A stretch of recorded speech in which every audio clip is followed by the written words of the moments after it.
तो नमस्कार दोस्तों, आप सभी का फिर से एक बार और स्वागत है हमारे यूट्यूब चैनल भोजपुरी पेज में। और मैं हूँ आप सबका दोस्त भाई अजित यादव। दोस्तों देखिए, आज सुबह सुबह आप सबके लिए एक खुशखबरी लेकर आ गए हैं। जी हाँ, आप लोगों को बता दें कि खेसारी लाल यादव जी और नीलम गिरी को लेकर एक बवाल अपडेट लेकर आप लोगों के बीच में आ गए हैं। दोस्तों आप लोगों से बता दें कि खेसारी लाल यादव जी का और नीलम गिरी का एक बहुत ही तगड़ा गाना आने वाला है global music junction YouTube channel से। जी हाँ, आप लोगों को बता दें कि नीलम गिरी इन सभी तस्वीर को शेयर करते हुए लिखी है coming soon with song Khesari Lal Yadav sir.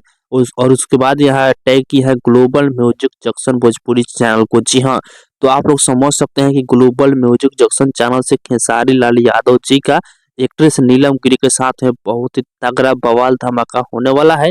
और बहुत ही जल्द आप लोग के बीच में गाना भी रिलीज किया जाएगा। आप लोगों से बता दें कि हो सकता है कि इस गाने को 2025 में नए साल की शुरुआत में इस गाने को रिलीज किया जा सकता है, क्योंकि 2024 में अब तो समय नहीं बचा हुआ है। तो बाकी दोस्तों आप लोग तैयार रहिए खेसारी लाल यादव जी और नीलम गिरी का धमाका देखने के लिए। ग्लोबल म्यूजिक जंक्शन चैनल से नए साल में धमाका होगा। तो बाकी दोस्तों फिलहाल का ये बैठे, आप लोग इसके बारे में क्या करना चाहते हैं कमेंट बॉक्स में बताइएगा। और इसी के साथ हम इस वीडियो को समाप्त करते हैं। अभी तक इस वीडियो को लाइक नहीं किया है तो लाइक कर दीजिए, और इस चैनल को सब्सक्राइब नहीं किया है तो सब्सक्राइब भी कर लीजिएगा, क्योंकि इस चैनल पर भोजपुरी इंडस्ट्री का हर एक अपडेट सबसे पहले आप सभी को मिलेगा।